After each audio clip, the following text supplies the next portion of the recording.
राजस्थान में अजमेर का Sophia girls school देश में लड़कियों के सबसे नामी स्कूलों में एक। सोफिया गर्ल्स स्कूल में बड़े बड़े रसूखदार लोगों की बेटियां पढ़ने आती थीं। राजस्थान के कई आईएएस और आईपीएस अधिकारियों की बेटियां भी यहीं पर पढ़ती थीं। शहर में रहने वाले एक लड़के ने स्कूल की 9वीं क्लास की एक छात्रा से दोस्ती कर ली। छुट्टी के बाद वो छात्रा लड़के के साथ घूमने फिरने जाने लगी। लड़के ने छात्रा की अश्लील फोटो खींच ली। इसके बाद जो कुछ हुआ वो देश में अपराध के इतिहास में एक काले अध्याय की तरह दर्ज है, लेकिन आज भी भारत में इसके बारे में बहुत कम लोगों को पता है। ये घटना है वर्ष 1992 की और इसे अजमेर सेक्स स्कैंडल के नाम से जाना जाता है। सोफिया कॉलेज की 9वीं क्लास की छात्रा से दोस्ती करने वाले युवक का नाम था फारूक चिश्ती। उसका परिवार अजमेर के ख्वाजा मोइनुद्दीन चिश्ती की दरगाह पर खादिम का काम करता था। फारूक चिश्ती अजमेर युवा कांग्रेस का अध्यक्ष भी था।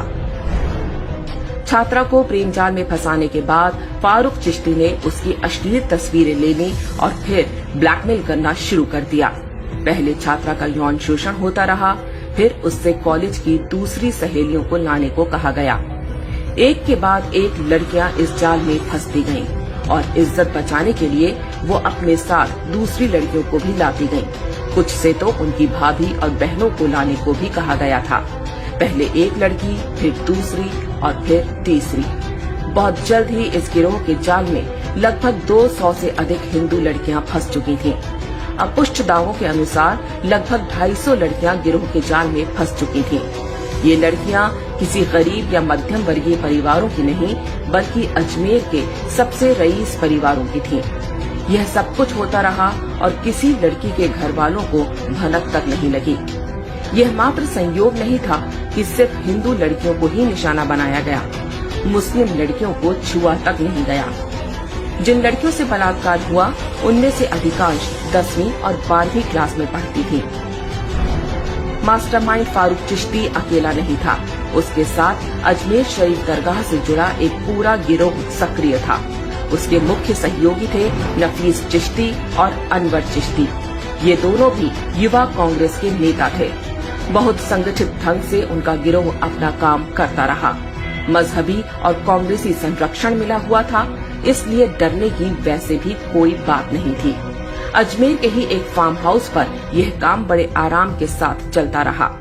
लड़कियों को लेने गाड़ी जाती थी और बाद में उन्हें घर तक भी गाड़ी से छोड़ा जाता था।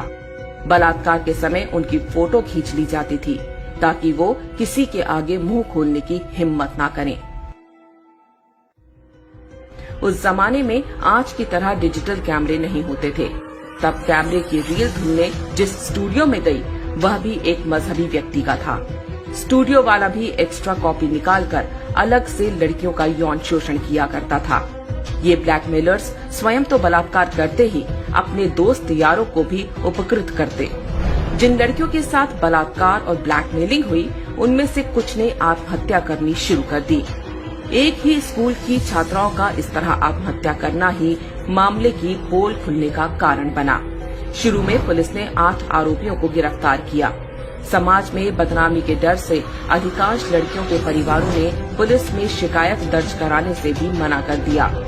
जो 12 लड़कियां हिम्मत करके पुलिस के पास गईं, उनमें से भी 10 बाद में पीछे हट गईं, क्योंकि आरोपी उन्हें धमकियां दिलवा रहे थे।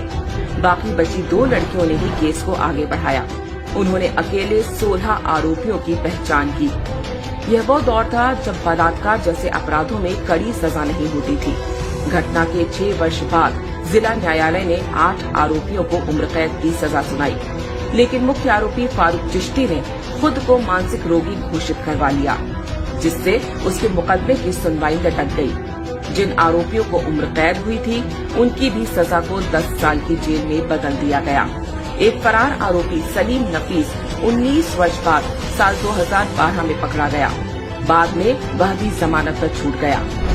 जब इस बलात्कार कांड का भंडाफोड़ हुआ तो राजस्थान में कांग्रेस का पूरा सिस्टम आरोपियों को बचाने में जुट गया।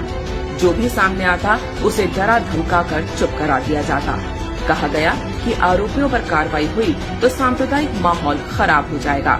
बलात्कारी एक मजहब विशेष के थे, इसलिए मोमबत्ती गैंग भी तब लड़कियों के बजाय बलात्कारियों के समर्थन में खड़ा हो गया था। सबका प्रयास यही था कि देश के लोगों को अजमेर की ख्वाजा मोइनुद्दीन चिश्ती की दरगाह की आड़ में हुए इस घिनौने और बर्बर कांड की कानों कान खबर न लगने पाए। उन्हें चिंता थी कि इससे दरगाह पर आने वाले हिंदुओं की संख्या कम हो सकती है। वास्तव में अजमेर गैंगरेप कांड की शुरुआत लव जिहाद से हुई थी। पूरी तरह से धार्मिक पहचान के आधार पर हिंदू लड़कियों को जाल में फंसाया गया।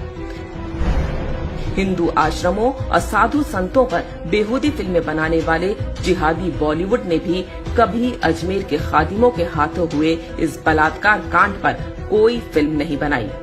अजमेर में मत्था टेकने के लिए जाने वाले हिंदू ना तो दरगाह के इतिहास के बारे में जानते हैं और न यहाँ के खादिमों के हाथों हुए देश के सबसे बड़े बलात्कार कांड के बारे में।